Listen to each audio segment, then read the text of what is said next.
25b. So we'll say, so our shir this morning is dedicated by Alan and by Ayan Sarah Steinberg in commemoration of the upcoming yahrzeit of Ayal's mother. We hope that in the merit of our Talmud Torah, her neshama will have an aliyah and the family in nechama. So we'll say, let's begin. Last line, Chav Hamid Beis. Rabbi Ami Amar Rabbi Lazar. So excuse me, Amar Rabbi Ami Amar Rabbi Lazar. So we're going to deal now with a couple of different cases of karbanos where the carbon is situated in a less than optimal fashion. So Amar Rabbi Lazar, Rabbi Ami Amar Rabbi Lazar. He bifnim v'ragla b'chot. So we'll say, we're going to translate the case now, although we're going to have to reframe it in just a moment because the Gemara is going to point out the case itself is inherently problematic. He bifnim, literally the carbon itself is inside the Beis Hamikdash. Rabbi says we'll learn today different karbanos were shechted in different places. For our purposes right now, he bifnim means the karbanos are inside the azara, inside the courtyard of the Beis Hamikdash, v'ragleha b'chutz, but its legs are outside of the Beis Hamikdash. So whether this means, outside of the azara. So whether this means that the carbon is laying on its side, or maybe it's just extending, its hind legs, whatever the case is, the point is the primary body of the animal is inside the azara, the legs are on the outside. So we'll say, so what do you do? So the halacha is chatach va'achar kach shachat. So we'll say what this sounds like is as follows. If you chop off the legs of the animal that are extending outside of the azara, and then you shecht the animal, then what? Kshera. Then the halacha is that it's kosher. So Rashi says over here, chatach, ragle va'achar kach shachat kshera, shlonis ari dam psul yotze im dam shveh mizrak. So we'll say, the issue over here that Rashi seems to indicate is as follows. When the legs are outside, there's blood in the legs. So the problem is shechting a carbon, ultimately, again, that has some of its blood outside of the Beis Hamikdash, is problematic. So therefore the Gemara seems to, and the reason I say seems because we're going to change it in just a moment, if you cut off the legs first and shech the animal afterwards, then ultimately the animal is kosher. So we'll discuss this. On the other hand, top of Chavav, shachat v'achar kach chatach. But if you go ahead and you shecht it first, and then only afterwards do you cut off the legs, then psula. Then ultimately, again, the carbon will be pasul. The Gemara says, what? Chatach v'achar kach shachat kshera? What are you talking about? If you cut off the legs first, and then you shecht the animal is kosher. Bal mum kamakriv. We'll say that animal is a balmum. That animal is now effectively blemished. So the animal is totally passer, is totally invalidated from being offered up as a carbon. Ela ema chatach va'achar kach kibel kshera. Kibel va'achar kach chatach psula. We'll say rather what it means is as follows. If you take a look at Rashi for just a moment, top Rashi on the daf, hachi garsina shachach va'achar kach chatach psula. Balmum kamakriv ela ema chatach va'achar kach kibel. Rashi says, Shechatcho bein shchita lekabala. Rather, we'll say, what's the case? The case is where you shecht the animal, then you cut off the legs that are extending outwards, and then you do the kabbalah of the dam. So the kabbalah is done after the legs are removed. So if you go ahead and you shecht, cut off the legs, do the kabbalah, then the carbon will be kosher. On the other hand, chatach va'achar kach kibel. I'm sorry, I read in the wrong order. So chatach va'achar kach kibel kshera, kibel va'achar kach chatach psula. So if you did the kabbalah then only afterwards removed the legs, then ultimately again the carbon will be pasul. So we'll say, so what's happening over here? So remember again, as we said before, the issue. Well, let's finish the Gemara. Chatach va'achar kach kibel kshera. So is that true? So if you go ahead, I will say, follow this order: shecht the animal, cut off the legs that are extending outwards, and then do Kabbalah, then ultimately the carbon will be kosher. Is that true? V'hamar Rabbi Zera, hatzorim ez ozem bebechar, v'achar kach kibel dam pasul. But Rabbi Zera said as follows. Let's say if a person shechts an animal, and then he goes ahead, literally tzorim ozem bebechar means he cuts the ear of the bechar animal. So we'll say this was done after the shechita, before the Kabbalah. V'achar kach kibel dam pasul. Then ultimately the animal is pasul. Why? Shenemar v'lakach midam hapar par shahaya kvar. Well, this is actually very interesting because the pasuk says, the Kohen shall take from the damapar. Now that pasuk remember this is earlier in the Masechta we had this. The lakach, Rabbi refers to what? Refers to Kabbalah. So the pasuk says, the lakach midam hapar. The Kohen has to do Kabbalah from the blood of the par. What do we darshan there? Par shahaya kvar. What it means, Rabbi is what? is that you have to do Kabbalah from a fully intact par. The par itself must be fully intact, which means what? Which means that if halacha l'maisa, you shechted, cut off the legs, and then did Kabbalah, you are not doing Kabbalah from a fully intact par. If that's the case, then how is the par kosher? To which the Gemara says, Amar Rav Chisda Amar Avimi, Chotech be'ever ad shemagia le'etzem. Oh, I will say, what's the case? The case is where, when we say that in order for the carbon to be kosher, you have to what? You have to shecht, cut off the legs, and then do Kabbalah. So we'll say what we're doing is you're cutting the legs down to the bone. When you cut the legs down to the bone, what are you effectively doing? You're preventing the blood flow from going to that part of the animal that is outside of the Beis HaMikdash, but at the same time, you're not making the animal deficient. Since the limb is technically still attached, because the bone is intact, the animal is considered to be whole, so that when you do Kabbalah, you're doing Kabbalah from a whole animal, but you're ensuring that there's no more blood flow, ultimately, again, to the extremities that are extending outside of the Beis HaMikdash. Interesting. So the Gemara says, Kibel va'achar kachatach pasel. So now now we'll say we know the first case. So case number one, the kosher case is again. We'll say obviously the lechatchila is just bring the animal inside the Beis HaMikdash, right? That's obviously. So for whatever, but again, we don't ask questions like this when we learn Gemara. We always just go ahead and we see these. These are extreme cases to highlight principles. If the legs are extending outside of the Beis HaMikdash, shchita, cut the legs down to the bone, cut off the blood flow, but still keep the animal intact because you need an intact animal for Kabbalah. Do Kabbalah and Shalom Yisrael. On the other hand, the flip case, Kibel va'achar kach chatach psula. They will say if what? If let's say again you first did Kabbalah, so if you did Shchita, Kabbalah, then chopped off the legs that are extending outwards, so the carbon is puzzle. What do you learn from here? Shames mina dam hamuvla be'ivarim damhu. We'll say what you learn from here is what? That blood that is absorbed into the limbs is considered to be blood. Now we'll say, take a look at Rashi for just a moment. Shma mina dam hamuvla be'ivarim damhu. The karis nami lichayiv. Di'ilo havedam ahecha chayil pasul yotze amai ba'ama. So what you see over here is as follows: that even the blood absorbed in the extremities is considered to be sacrificial blood. So the whole issue of Yerabose is that if I have sacrificial blood that is absorbed in those legs, when I shech the animal and the legs, when I shech the animal inside the Beis HaMikdash, and the blood is absorbed, and the legs are outside of the Beis HaMikdash, I have a problem ultimately again of hakrava b'chutz, of some element of the sacrifice occurring outside of the confines of the Beis HaMikdash. To which the Gemara says, well, maybe not. Dilma mishum shamnunis. We'll say maybe over here, literally shamnunis means the fat. Look at Rashi. Dilma mishum shamnunis tichazye la'achila. Maybe Rabbi said the issue at play over here is that the part of the animal that's extending outside of the Beis HaMikdash has sacrificial parts in it that have to be offered up on the Mizbeach. Shamnunis literally means the fats. Rashi says, Dechazi la'achila, v'chashivi kibasar lefsulei biyotze, kidichsivu basar masada treifa, umivla bedam harega v'nafgeder beis hashchita, upasa edam shemizach. So we'll say, maybe the issue over here is not the blood. Maybe the issue over here is that in the parts of the legs that are extended outside of the Beis HaMikdash, there's what? There's either sacrificial items that have to be offered up on the Mizbeach, or there's parts of the carbon there that are edible by the bailim. In other words, maybe the issue over here, I will say, is that when the legs are on the outside, this is not a blood issue as much as it is an actual sacrificial meat issue. So that even though the shechita itself is taking place inside the confines of the Beis HaMikdash, because there's some of the sacrificial meat, either that's going to be burned on the Mizbeach or going to be consumed by the owner, that's outside of the Beis HaMikdash. Shma mina, what do you learn from here? Basar kodshim kalim sheyatza lifnei zrikas dam and pasal. We'll say what you do see from here is something very interesting, which is that if you have sacrificial meat, so we'll say, let's say you shech the carbon, and then what happens? You take a limb of that carbon outside of the Beis HaMikdash before the sprinkling of the blood. You see from this case over here that what? That the halacha is that ultimately again invalidates the carbon. To which the Gemara says, but 1 second, Dilma b'kachei kadoshim. We'll say maybe who says the case over here is kachim kalim?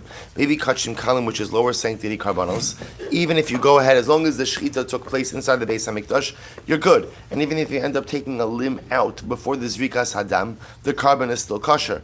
And maybe over here, where the Gemara seems to indicate that what? That halacha l'maisa, the carbon is invalidated when the legs are extending outwards, maybe is a case of Kodshei Kadoshim. Okay, so turn up on us. We'll say, continuing on this same theme. Kodshei Kadoshim. So we'll say, what we just the bottom line, I guess, halacha l'maisa in this case, is that if you have a carbon and the legs are extending outside of the azara, but for some reason, I guess you can't get it in, or you don't want to get it in, or you need to go ahead and somehow shecht this carbon now, so the halacha is, you shecht, cut down the extending limbs to the bone. You leave it to the bone because this way it cuts off blood flow, but on the other hand goes ahead and what? Leaves the animal intact. Do the Kabbalah, and then after the Kabbalah you could chop up the animal however you want. Good. Tan Rabbanon. Kodshei Kadashim Shchitas V'Tzava. So we'll say now we're going to learn a little bit of just some interesting geography when it comes to Chos Karbanos. So Kodshei Kadashim, we'll say our highest level sanctity Karbanos, Shchitas V'Tzafon. They are shechted in the north of the Beis Hamikdash, the north of the Azar, the north of the courtyard. Rashi says over here, So Vikibul Daman, and I will say the Kabbalas Hadam takes place B'Kli Sharis B'Safon. Takes place ultimately, Kli Sharis is a sanctified utensil, also in the north. Also in the north. So the Gemara says, what happens if Amad B'Daram V'Hoshit Yadol Tzafon B'Shachat? We'll say, what happens if the carbon is in the north, but I'm standing towards the south? I extend my hand to the north, and the shechita occurs in the north. So we'll say, so what's happening over here? The shechita is happening in the north. What's not in the north? The shochet, right? So the shechita is in the north, but the shochet's not in the north. So we'll say, what's the halacha? Shechita so kshera. The shechita is kosher. However, kibal kabbalah so psula. But we'll say if the shochet ultimately again is in the south, even though again what? Even though the kabbalah is taking place in the north, ultimately again it is pasul. Again, we'll discuss why this is in just a moment. So it says the Gemara, on the other hand, Hechnis Rosho Verubo. We'll say, let's say again, I'm standing in the south, but I put my head and the majority of my body into the north. Kilu Nichnas Kulo. It's as if I will say, my body in its totality is in the north. So we'll say, so the idea over here is, even though being in the north doesn't require 100% of one's body, so to speak, to be in the north. It just requires Rosho Verubo. Okay. Pirkisa Viyatzasa. We'll say what happens, after an animal is shechted, so sometimes there's what's called pirkus. I guess we normally translate this as like an involuntary spasm that occurs after the animal is dead. The animal is dead, but there's some type of involuntary spasm. So we'll say, so what happens if pirkisa Viyatzasa L'daram? I shechted the animal in the north, but after it died, right after it was shechted, it convulsed, Viyatzasa L'daram, and the animal moved to the south, V'chazra, and then it comes back. What's talacha? Kshera. The animal is kosher. So we'll say this is actually an interesting case over here. So the animal left the north, went to the south, and came back. Rashi says over here, Pirkisa la'achar shchita v'yatza l'daram v'chazar kshera de'ein psul yotze ela mitoch ha'mechitzos v'hai chazar alav davka ela aidi de'bai le'misor. Say fine. So we're going to see that essentially, even karbanos that have to be shechted in a particular area, if they were shechted there and then went somewhere else in the Beis Hamikdash, that does not invalidate the carbon. Next, so kodshim kalim shchitasam bifnim. Both say so kodshim kalim, they have to be shechted inside the azara. So we'll say so again. Remember, we started with the discussion of kodshei kadashim. Now we're on to lower sanctity karbanos, what we call kodshei kalim, have to be shechted inside the azara. The kibul daman bekli sharas bifnim, and ultimately again the kabbalah of their dam has to be done in a kli sharis inside of the azara as well. Amad b'chutz v'hichnis yadol lifnim v'shachat. So we'll say what happens if I'm standing outside of the Beis Hamikdash. The animal is in the Azara. The animal is inside. This is actually interesting. The animal is inside the Beis Hamikdash. And then what happens? I'm standing outside, but I reach my hand inside to do shechita. What's the halacha? Shechita so kshera. The shechita works.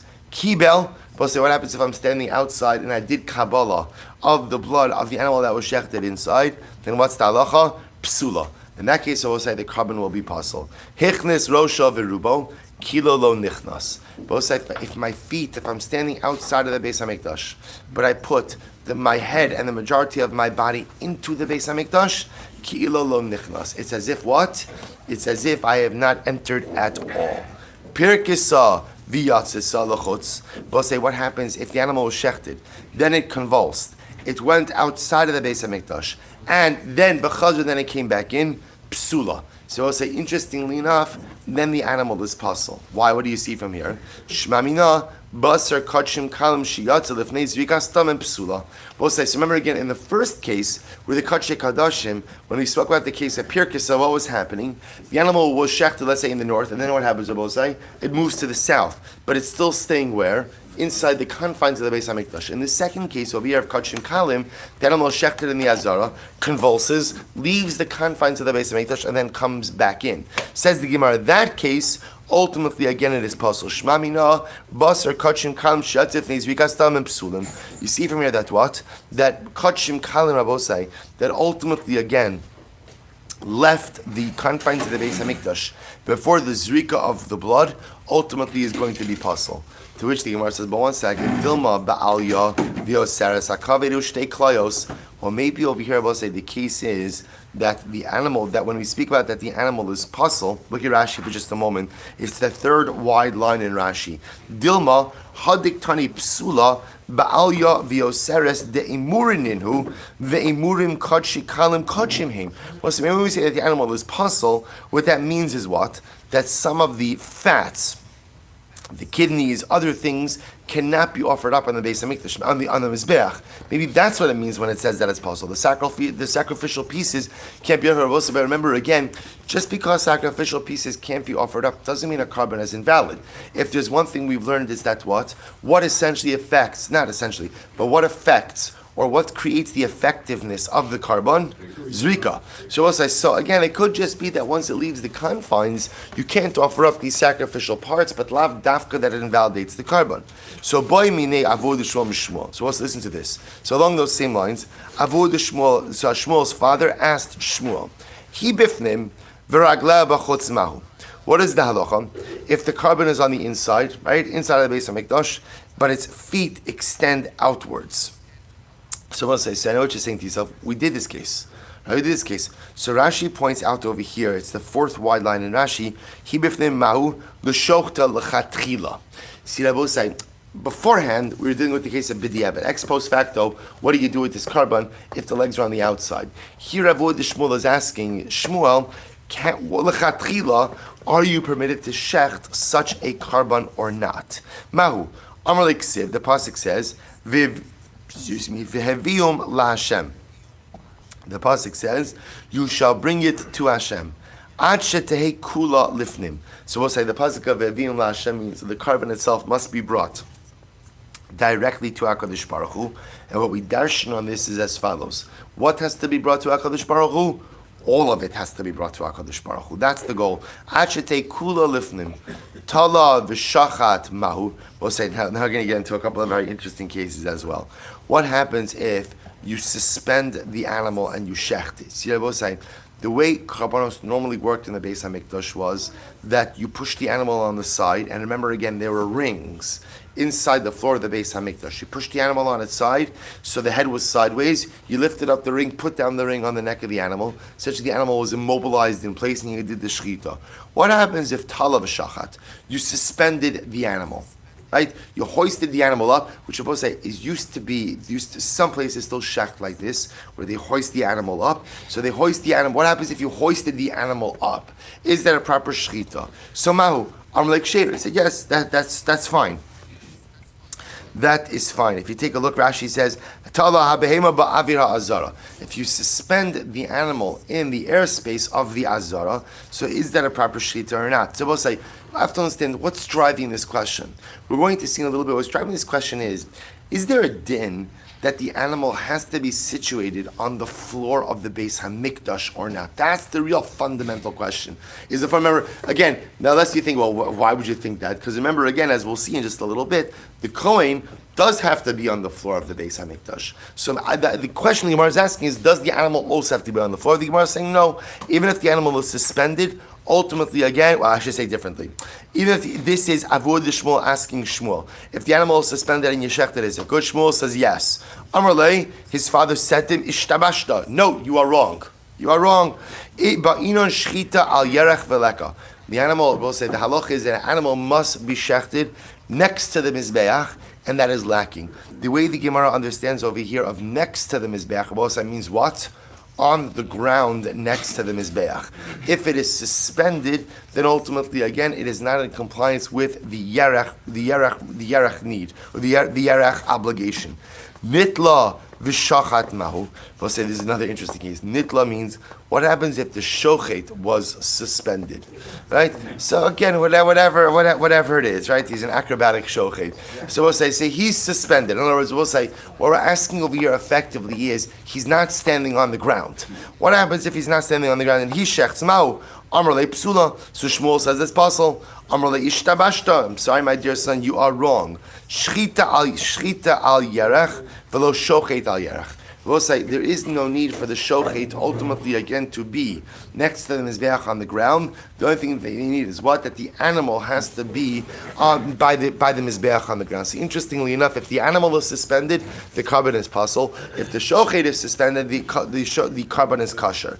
Nitla v'kiba mahu. What happens if we'll say if what? If the Kohen was suspended when he did Kabbalah, right? In other words, he's not touching the ground when he did Kabbalah. So Amar Lei Kshera. So ultimately, again, Shmuel says, it is kosher. Amar Lei Ishtabashta, to which his father said, you are wrong. Ein derech sheirus bekach. That is not a normative form of avoda. That's not how avoda is done. Normative avoda is done with the Kohen standing on the ground, and therefore, if he is suspended, ultimately the avoda is possible. Tala v'kiba mahu. What happens if the animal is suspended during Kabbalah? So what's the status of that carbon? Amrle psula. So we'll say Shmuel says it's possible. Amrle ishtavashta. So his father said you're wrong. Shchita al yerech v'lo Kabbalah al yerech. Was actually quite interesting. So apparently the need to do it is only shchita, which has to be on the ground next to the mizbeach. Kabbalah need not be on the ground next to the mizbeach. So technically speaking, if the animal was hoisted up for Kabbalah, ultimately, again, that's why Shabbos say, by the way, there would be a good reason to hoist the animal up for Kabbalah, which is what? To drain the blood. But okay, so technically it's kosher. Amr Abaye, Bikodshe Kadoshim Kulan Psulos, Bar Minitla V'Shachat. Abaye says, all of these cases also that we mentioned, when it comes to Kodshe Kadoshim, which is higher sanctity karbanos, will all be possible except for the case of Nitla V'Shachat. Except for the case of where the shochet is suspended and he shechts, that's going to be kosher. Otherwise, any other deviation is going to be possible. B'kadshe kalim, I will say in the case of kadshe kalim, lower sanctity karbanos, kulan ksheros, all of the cases will be kosher. Bar min nitla v'kibel, with the exception of what? Of where the shochet is suspended, or I should say the Kohen is suspended, and does Kabbalah. Amar Rav says, I don't understand. Maishna tala v'kibel b'kachim kalim dikshera. So Rav says, I don't understand.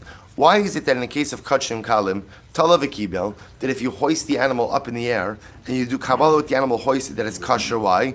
Davar pnim ki pnim dam. Because they're both saying, what do you need for Kabbalah? Kabbalah, the goal is, it just has to be done inside the Beis HaMikdash. So what's the halacha? The halacha is that the airspace of the Azara, or the right, counts as the Beis HaMikdash. So I don't understand. If airspace is like the Beis HaMikdash, then what? B'kadshe kadoshim nami over tzafon, kitzafon dami. Then I don't understand kadshe kadoshim, which have to be shechted in the north. So even if the animal is hoisted up, I don't understand why that wouldn't be kosher. The airspace of the north is like the north of the Beis HaMikdash.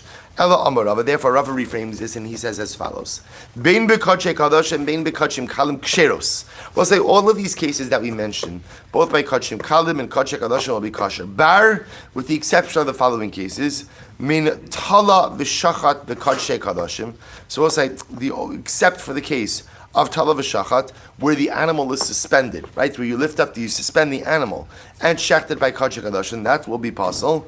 Or nitle v'kibel bein kodesh kadoshim bein kodeshim kalim. Or the case where what? Where the coin is suspended for Kabbalah, that will be possible both by Kodesh Kadoshim and Kodesh Kalim. I will say now, why is that last case possible? Because as the Gemara said, Ein derech sheirus bekach. Because I will say that is not a normative form of service. Because it's a non-normative form of service, that's not the way we do avoda. Therefore, halacha l'maisa, it will be possible, excuse me.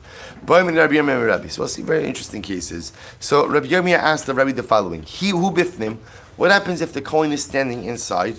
Vitzitzaso b'chutz. Now we'll say that tzitzaso over here doesn't mean his tzitzis. If you look at Rashi, it's 4 lines up from the bottom of Rashi. Last couple of words on the line. Tzitzaso, tzitzis rosho dahanu saro. We'll say, so let's say the coin has some longer hairs. Some longer hair. And what happens? His hair is extending outside of the Beis HaMikdash. So we'll say, so the shaila is, what does that do to his avoda? Mahu, Amarle, Lav Amrit, Ve'vium Lashem, Ad Shetavo Kula Lifnim. So we'll say, we've seen the answers before. What did we say by the carbon, Rabbi say? By the carbon, ultimately, again, the halach is the carbon in its entirety has to be inside.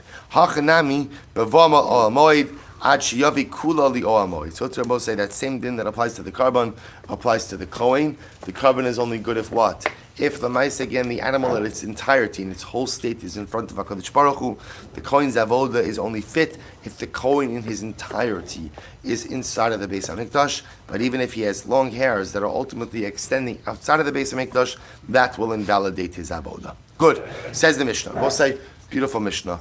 Nosno al gabi hakevesh shelo keneged haisos. We'll say, now we're going to speak a little bit about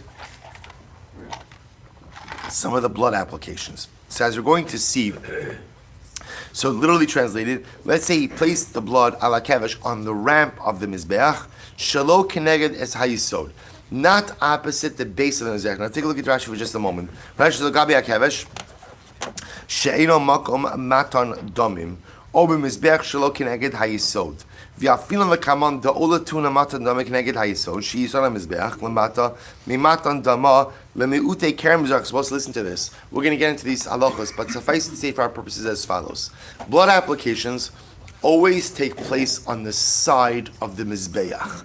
Now, different karbanos have different placements. We're going to see that on the Mizbeach there's a yisod, there was a base. The base didn't run around the entire external area of the Mizbeach, only on certain sides. There was a base. There was also a red line called the Sikra. So different karbanos have different blood applications in different places, but they were all applied somewhere on the side of the Mizbeach. One thing is clear, which is blood, there is never a blood application on the ramp itself. So the case in the Mishnah is, a kohen applied sacrificial blood on the ramp. So what's the halacha? Or shelo keneged hayisod, or on the side of the Mizbeach, not opposite the base. Or nosan es hanisana lemata lemalo, ves hanisana lemala lemato. Or a blood application that was supposed to be done above the red line was done below the red line, or below the red line was done above the red line. So, or ves hanisanim bifnim bachutz, ves hanisanim bachutz bifnim. Or Abosai, if there was a blood we'll see certain blood applications were done inside the Heichal. The truth is, this is really by Yom Kippur. So, or if he did a blood application that was supposed to be done inside the Heichal. Remember, the Heichal is the actual structure of the Beis HaMikdash, but instead he did it outside. Or, outside means still in the Beis HaMikdash, but not in the Heichal. Or he was supposed to do it outside, but he did it inside. Abosai, in all of these cases, puzzle. All of these cases, the carbon will be pasul, the ein bo kares. But ultimately, again, there is no kares associated with this carbon. And Rashi points out, ein bo kares means what? Bein bachilos, so einat bachilos of kares. So what it means is, if you were to, the carbon is pasul, but if you were to consume the carbon, there would not be a chi of kares. Good, says the Gemara. Amud Beis, we'll say. Amud Beis. Amar Shmuel. Pasul basar, psul basar. So we'll say when Shmuel says ultimately again that the carbon is pasul, so what, meaning all of these cases where essentially you messed up the blood application. So you sprinkled the blood, you just didn't sprinkle it in the right place. So Shmuel says, well, so what does it mean that it's pasul? What does it mean the carbon is pasul? So Shmuel says it means the basar is pasul, aval bailim niskapu. This is actually very interesting. Shmuel says it's pasul in that you're not permitted to eat the sacrificial meat, but what? But atonement has been achieved. I will say, what's the nafkamina then of saying that atonement has been achieved, therefore what? So essentially you have to bring another carbon. Look at Rashi just a moment. Amor Shmuel Pasal, Tiktani Masnisin Abasar Koi Aval Bailim Niskapru. So ultimately again you can't eat the meat, but the carbon was effective. So the Gemara says, my timer, what's the meaning? Where does Shmuel get this from? Do Amar Kra Va'ani Nasativ Lachem Ala Mizbech Lechaper. So Kadosh Baruch Hu says that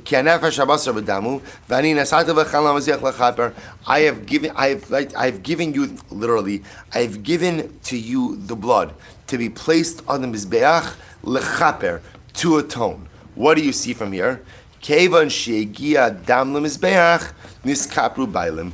Ultimately, again, once the blood reaches the mizbeach, kapara is achieved. Now, what's the novel ruling of Shmuel? How do we interpret once the blood has reached the mizbeach? Essentially, once the blood has reached the mizbeach, in any way, shape, or form, even if what? Even if it hasn't reached the mizbeach in the prescribed way. In other words, even if it hasn't reached the mizbeach in the way that it's supposed to reach the mizbeach, once it reaches the mizbeach, ultimately, again, kapara has been achieved. Says the Gemara, Ihachi, if that's the case, that kapara has been achieved, basar nami. I don't understand. So what's generally we assume as follows, that the consumption is a function of atonement, right? Atonement is the barometer of carbonic effectiveness. So if kapara has been achieved, that means the carbon's been effective. If the carbon's been effective, then what? Then consumption should technically be permitted. So I don't understand. You're telling me again, every carbon ideally has a placement of the blood on the mizbeach, but essentially as long as the blood reaches the altar in some way, shape, or form, the carbon affects kapara, which means the carbon is effective. And if the carbon is effective, then why can't you eat the meat? Seyachi basar nami, omekra, l'chaper. No, because we'll say, the pasuk, when speaking in a general sense, that what we're most concerned about is that the blood reaches the mizbeach, Rabosai, is talking about kapara. The kapara nesativ lo davar acher. Ultimately, Kadosh Baruch Hu says that I've told you that when in the event that when the blood reaches the mizbeach, even if it's an erroneous placement, that is enough to affect kapara, but that doesn't give you any other form of carbonic license. Specifically, it doesn't give you license for consumption. Alma kasavar, both say, what do you see? What does Shmuel hold? Shalobim komo, kim komo dami. Both say this is going to be a very important principle. That Shmuel holds that what? That even placement of the dam in a place that is not really where the dam belongs is nevertheless an effective placement. Shalobim komo, kim komo dami. Even if you place it, say the idea is, I guess as they say, you just have to be in the ballpark. As long as you're in the ballpark, in this case, you're somewhere on the mizbeach, even though again, of course, it's not ideal, but nevertheless, you're good. So Tanan bi'idach pirkin. So we learned elsewhere, nasno ala kevesh shelo keneged hayisod. This is talking about our Mishnah. So if you put the blood on the ramp, right, shelo keneged hayisod, or on the side of the mizbeach, but not opposite the base, or nasanas hanitana lamata lamala, ves hanitana lamala lamata, ves hanit. Or you went ahead of saying what? You sprinkled blood that was supposed to be sprinkled above the line, you put it below the line, or below the line, you put it above the line. Ves hanisan bifnim b'chutz, ves hanisan b'chutz bifnim. Or you went ahead and what? So we'll say this is actually different than our Mishnah. Or you went ahead and you sprinkled blood that was supposed to be sprinkled inside the heichal, but you sprinkled it outside the heichal, or vice versa. What's the halacha? So the Gemara says, Im yesh dam hanefesh yachzor. Yachzor akasher v'ikaba. So now we're going to translate this, and then we're going to explain what this case actually is in just a moment. But what the Mishnah sees is saying about is what? What should you do? If there's more blood still available, more what we call dam hanefesh. We'll say, what's the dam hanefesh? There's certainly more blood. Dam hanefesh also refers to the blood that spurts out when the animal is first shechted. If there is more of that dam hanefesh, then what should you do? Yachzra kosher v'ikabel. Sounds like we'll say what we're saying you should do is what? You should do a reapplication. You should do it. In other words, so I'll say something that we just said. You applied the blood in the wrong place. So what does the Mishnah say? If there's more dam hanefesh, go ahead and do zrika again. Look at Rashi. Yachzor kosher v'ikabel. So yachzor kohen kosher lekabel. V'ikabel kedei matar min abehema. V'yachzor v'itim komo. V'kasak adaitcha dahashta ad hashta. V'kohen kosher nami ayri. V'haya kosher l'tkani nami kedei nasba. So we'll say, so we're going to leave aside that kohen kosher for just a moment. But we'll say, what we assume is as follows. What we assume this Mishnah is teaching me about is what? That if I applied the blood in the wrong place, what should you do? Do it again. Now again, assuming that what? There's enough blood. There's more dam nefesh. We'll say again, this is not just any blood, it's dam nefesh. Because I don't understand.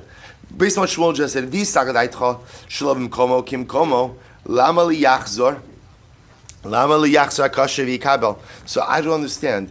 If we paskin like Shmuel, that's what? Shalom komo is kim komo. Then what Rabbi say? Then as long as you're in the ballpark, as long as you sprinkle that blood of the Mizbeach, even if it's the wrong part of the Mizbeach, the Zrika should be good, the carbon should be effective, and let's go home. Right? In other words, why is there a need to do another Zrika? See what I'll say? In general, again, when it comes to carbonos, so we see, especially with avodah inside the Beis Hamikdash, either it's kosher or it's not kosher. And once it's kosher, we're done. So I don't understand this concept that if the zrika is good, then it's good. If you hold the shalom komukim komodame, then it's good. Why the need to go ahead and what? To do it again. To which the Gemara says, "V'chitema lahatir basar la'achila." Ooh, maybe this is interesting. So I will say, maybe what we want to do is, when we say shalom komokim komodami, so that's enough, as we said before, for kapara. So as long as you get that blood on the Mizbeach, even if what? It's the wrong part of the Mizbeach, the kapara has been achieved. Now what can't you do? You can't eat the meat. Maybe when the Mishnah says if there's more blood, go back and resprinkle it, right? Resprinkle it in the right way. Maybe what that does, Rabbi say, is that allows for consumption. That's the license for carbonic consumption. To which the Gemara says that doesn't make sense. Mi ikazrika, the lo mechaperes, v'sharya basar ba'achila. There's no such thing like that. Meaning, again, if the first zrika was mechaper, I will say, then what? Then we're done. That second zrika, therefore, is irrelevant. So now what? You're going to tell me that second zrika, that doesn't affect atonement. Why doesn't it affect atonement? Because atonement already happened with the first zrika, is now going to affect, or is now going to create the license for consumption. That's not our Kabbalah's work. So the Gemara says, you're right. This case is actually a little bit different. What's the case? Idiyave kasher hachinami. I will say, listen to this. If the first blood application, if the first zrika was done by a kohen who was kosher, then eina chinami, we would not go back and sprinkle the blood again, because we paskin like Shmuel that shlobim komo kim komo dami. As long as you get that blood of the mizbeach, even if it's the wrong place on the mizbeach, ultimately the carbon is effective. So we'll say, what's the case over here? This is actually very interesting. Hachamayaskinon diyahave psul. So I'll say diyahave pasul. So I'll say, what happened over here? It turns out, Rabbi saying that the case over here is that the kohen who did the first zrika was in fact what? Was in fact pasul lekahuna. So it was, or I should say pasul for the avoda. Look at Rashi. Hachamayaskinon diyahave pasul dahad diktani nasno al gabe hakevesh. Areshakoi, Diktani kola psulin sheshachtu, the kulan shekibul as adam, va'alokoi nostnu agabi akeresh. We'll say, listen to this. To which the Gemara says this case is different. This case, Rabbi is talking about where somebody who was puzzled for the avoda, right? Whatever the case is, Rabbi, it could be it was a regular kohen who didn't realize he was puzzled. Could be some guy wandered in. They said, "Hey, we've never seen you here before, right? Did you just move to town?" He's like, "No, I've lived here. Oh, you're a kohen? No, whatever the case is. The point is, a puzzle did it." So we'll say then what the Mishnah is saying is as follows: if somebody who was puzzled to do the avoda did the avoda, if there's still more blood, still more dam hanefesh, then what? Then a kasher should come along and do a proper zrika. To which the Gemara said, but one second, I don't understand. Once someone who is puzzle engaged in part of the avodah, is the carbon not nidcha? Dichui means set aside. We've seen actually that phrase used in different ways. Look at Rashi just a moment. Kevan darmina shlobim komo kim komon dami ubivat sheib mizbeach ki yave puzzle havi lezrika psula. See, watch this. If you hold shalom komo kim komo dami, then what Rabbi was saying? That means that the first zrika was technically what? Technically what? A good zrika, which means that you had a good zrika done by the wrong person. What happens when a good zrika is done by the wrong person? The carbon is possible. So even if somebody comes along, even if a regular coin, even if a Harana coin comes back from the dead and does the second zrika Rabosai, I don't understand. The carbon should not be kosher. This is the concept of dichoy. Disnan, the kulan shekiblu chutz lizmanon v'chutz limkoman. We'll say if somebody did Kabbalah outside of the prescribed time of the carbon or outside of the prescribed place for the carbon, im yesh dam hanevesh yachzir hakosher v'yikabel.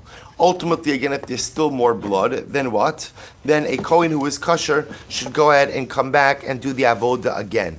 Kiblo in, zarkolo. We'll say, if you notice over here, the only time apparently you have the ability to do some type of do-over, we'll say, is when? Is by Kabbalah.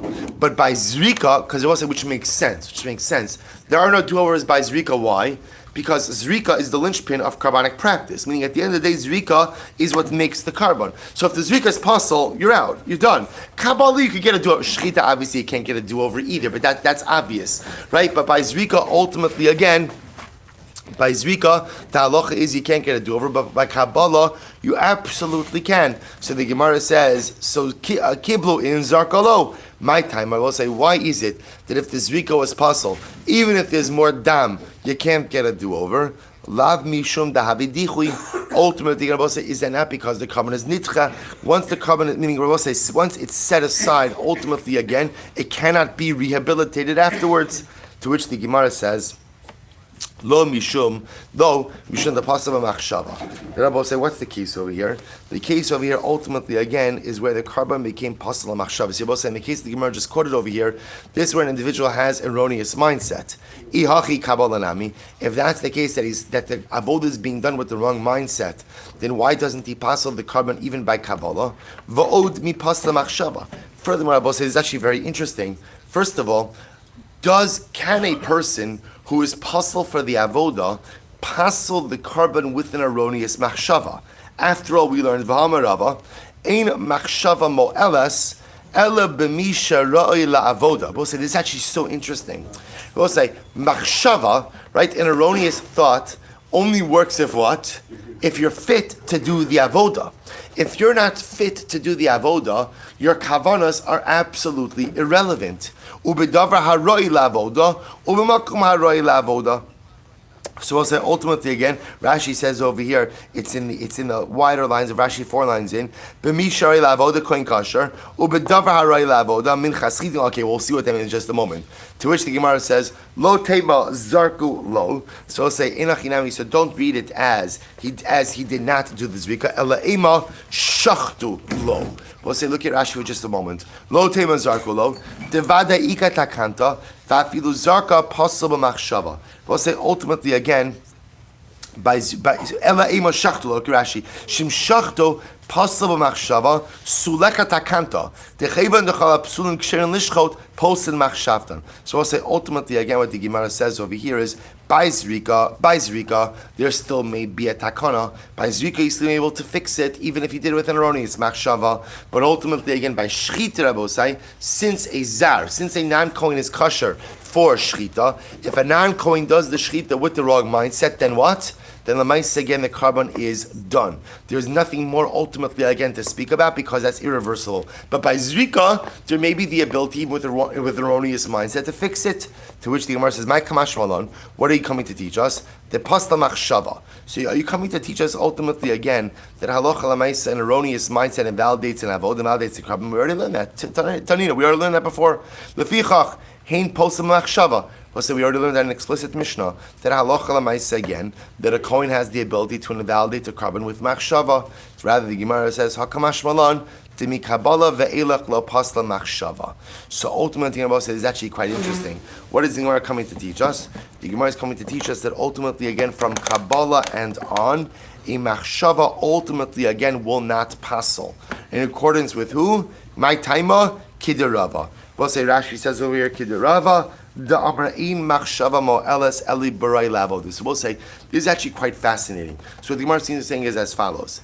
If someone who is puzzle does so we'll say, if someone, let's say a non-Kohen, does the avod and he does so with the wrong machshava, and we'll say that does not invalidate the carbonic process. Why? Because Rava holds that the only time an avoda can be nifsal b'machshava is when it's someone who is kosher to do the avoda. So, for example, by shchita, which can be done by a non-Kohen, if the non-Kohen has erroneous mindset there, he can invalidate the carbon. But if for some reason a non-Kohen got into the Beis HaMikdash and he does the Kabbalah, the Rabbi will say, then what? Even though, again, his avoda is not good, and even if he has the wrong machshava, that will not invalidate the carbon. Why? Because Lamaisa, again, someone who was not kosher for the avoda, his machshava cannot invalidate the avoda. According to Rava, that would then be the case where, technically speaking, you could get a do-over. If there's still more dama nefesh, a kosher Kohen could come along and what? Do the Kabbalah, do the Zrika, and rehabilitate the carbon. So we'll stop over here for today. We'll pick up with this case tomorrow.